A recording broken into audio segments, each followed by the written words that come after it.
What is up, everybody? It is Jason Watts, and once again, I'm trying to get a bit more content out there for you. And in this series, it's a little bit more shorter topics, very important, but it's going to be things that I think are essential for all engineers and all control engineers to really understand in order to take their automation experience to the next level.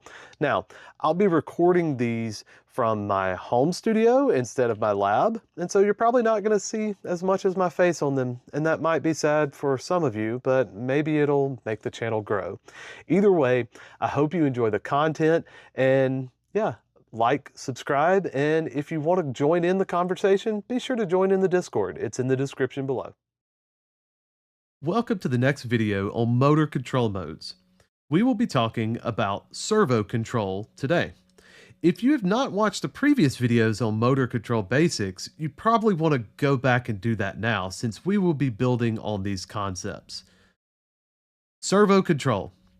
The first thing that I want to say is it's not just for servo motors. And I'll explain this a little bit, because the term servo motors is commonly kind of misused in the way that it's used. So the reason I say that is because what most people call servo motors should probably be more specifically called permanent magnet synchronous motors. And those would be something like the Siemens 1FT7, 1FK7.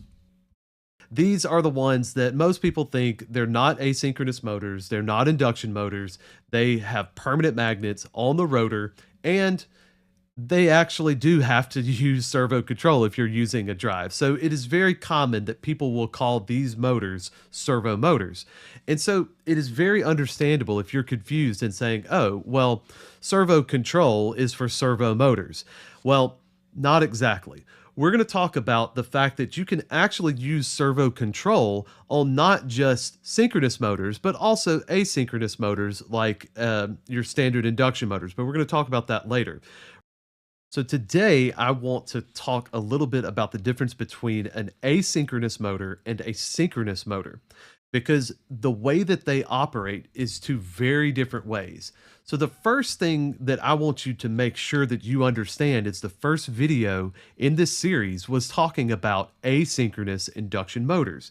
We had a torque curve that kind of looked like this, and you should kind of know all of that. As the rotor started to speed up towards our synchronous speed, we would get torque. And one thing about an asynchronous motor is because it is not synchronized, we would have some sort of difference in this in the speed of the rotor, which this is the rotor speed, and the actual line frequency.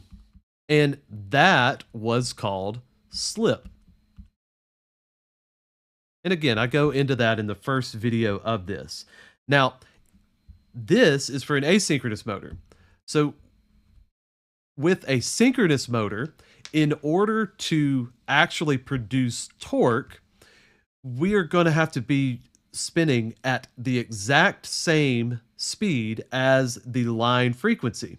The most common forms of these motors are permanent magnet motors, but they don't actually have to have magnets. Just know that these motors cannot run across the line. So with a synchronous motor, we cannot run across the line. Well, at least by itself. There are ways that you can run without a starter or on a starter, but you have to get the rotor speed up to the line frequency. And slip here is because the rotor is running at a different speed than that magnetic field. And so it's constantly a difference in speed.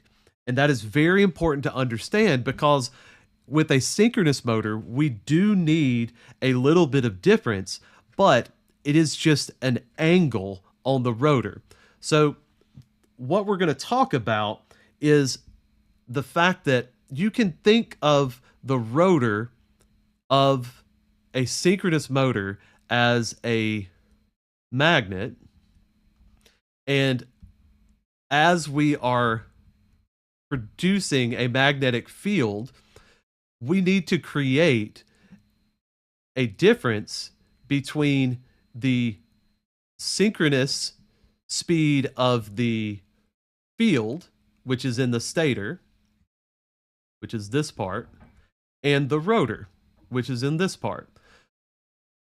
On a asynchronous motor, that is created by having a difference in speeds, because we are inducing the voltage on this rotor to create the magnetic field.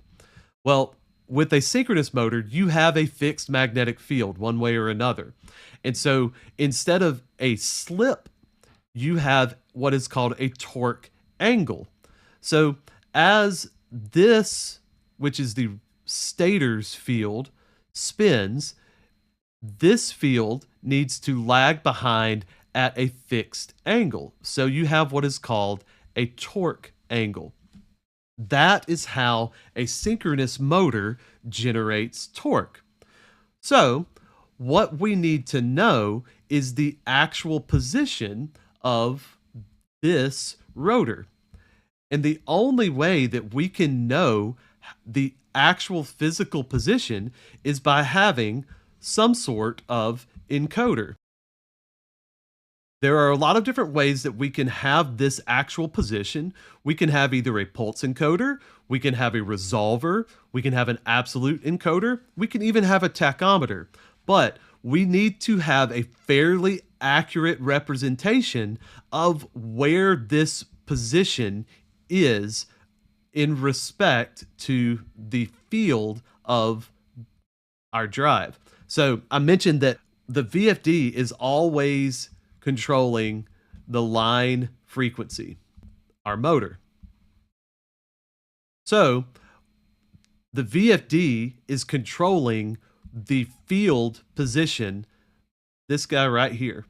And in order to control that motor, we need to have a very good idea of what this torque angle is. And the only way we could do that is with an encoder. One thing to note, and I've already said it again, this is not the same as a slip in an induction motor. This is an angle, so they are rotating at the same speed. It's just that your rotor is lagging a little bit behind the magnetic field of the stator. And that's really the basic concept that you really need to know about the difference between a synchronous and an asynchronous motor. The consequence of that is that because we have an encoder, we no longer have to calculate the speed of our rotor. And let's take a look and see what the consequences of that is. If you remember, we have a speed controller in all of the closed loop modes. So we are outputting some sort of torque in order to actually control the speed of our motor. We are sending into our speed controller, send in a set point, and then we are going to get back the actual value of the rotor. And then we get the error signal. This is the same thing that we talked about in vector control. The difference is that in vector control mode, we had a math model here that created and calculated the speed based on the current and the voltage.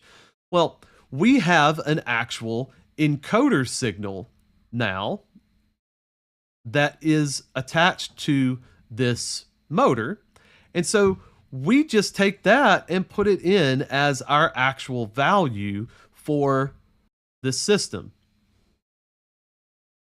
What does that mean in terms of performance? Well, one, because there is some sort of calculation that is being done here, The controller itself and the processor that's running the controller, it does not have to use any resources to calculate the speed. So overall, this system is going to be at least twice as fast as a vector control model. And that's not just because of the difference in hardware. And what I mean is the G120 series does not have servo control. And the G120 does have encoder feedback, but it's still in vector control. So even if you have an encoder, you're going to be using the vector model, which means that it closes the loop in about 500 microseconds, which is still pretty fast. Half a millisecond is pretty fast. The S120 or the S series is one of the drives that can actually use servo control. And in vector control, the S120 is about 250 microseconds to close the loop in vector. And in servo, that is 125 microseconds by default. This can actually get less than. So you can actually go all the way down to 32 microseconds on an S120 controller with servo control. And that is simply because the encoder signal is not being processed by the control unit. That value, the in-actual value, is being given to the processor. The last thing to note, though, is that you can absolutely use servo control on an asynchronous motor. You absolutely have to have an encoder. If you have an encoder, you can use servo control. So you can get, with an S120, you can get closed loop control at that 125 microseconds on an induction motor. The problem is that the nature of an asynchronous induction motor will not equal the performance of a synchronous. And that is because of the nature of how they generate torque. Remember, an asynchronous motor, to generate more torque, has to slip multiple turns before it can generate that torque. A synchronous motor generates the torque if it just slips in the order of a few degrees on the rotor compared to the field. So a synchronous motor will have absolutely much more closed loop control because it can physically create and generate torque a lot faster. Now, I want to flip over and show you quickly inside of Portal what the difference kind of looks like, because really there's not that much difference between servo control and vector control inside of Portal. Here we have an S120 and a V90 drive that is in an old project that we used. And I want to show you on an S120 how to make sure that you are using servo control on your motor, because it's a little different. So in the network view, click on the actual S120 and then go to device view. Or if you're already in the device view, you can click here in this box and select your CU320-2. Now, if you have a configured system, you're going to be bringing in motor modules, either single motor modules, double motor modules, something like that. If you click on the motor module itself and go to motor module and selection, you will have a couple of options for the motor module. I say a couple, you'll have a lot. But up at the very top, you will see what the drive object type is. And there's two options. There's the universal vector control or servo control. Now, I will say inside of both of these options, you could choose whether or not to use volts per hertz, since that is open loop. So if you have an encoder, you can use servo control as long as you have an encoder. Now, if you don't have an encoder, you will need to go with this vector model and see it says, do you want to change the object type? And I'm going to say no, but because it does change some of the options inside of the drive for the parameterization. I'll show you, we looked in the last video about the vector control model, and on this one, we are going to be looking at the differences between speed controller compared to the speed controller for the vector model. And if you remember what that looks like, it looks exactly like this, because you really do have exactly the same options for adaptations, for pre-control, for all of these things. You set up the controller performance, your P gains, your integral times, you set those up exactly the same. Here's the only difference. Down here, your actual value must come from an encoder. So you have a couple of different options for an encoder. That is the smoothing time of the encoder. So if you have some value that is kind of jumping around, like your pulses aren't very good, you can put in a little bit of smoothing time there. You can do a little bit of processing like after the fact if you're choosing to do that. But in essence, the only difference between this speed controller and the speed controller on the vector model is the fact that the actual value comes back from an encoder. We can even go in and look at a little bit downstream and see that we still have the same settings for torque pre-control. All of the different things that we have, they're still there. You have the friction characteristics that you can inject in. You can inject in all of that because the concept of the speed controller is still exactly the same. The only difference is between servo control and vector control is the fact that it is using an encoder. Those servo motors are really permanent magnet synchronous motors. So you could still use this servo control. So honestly, that's really it.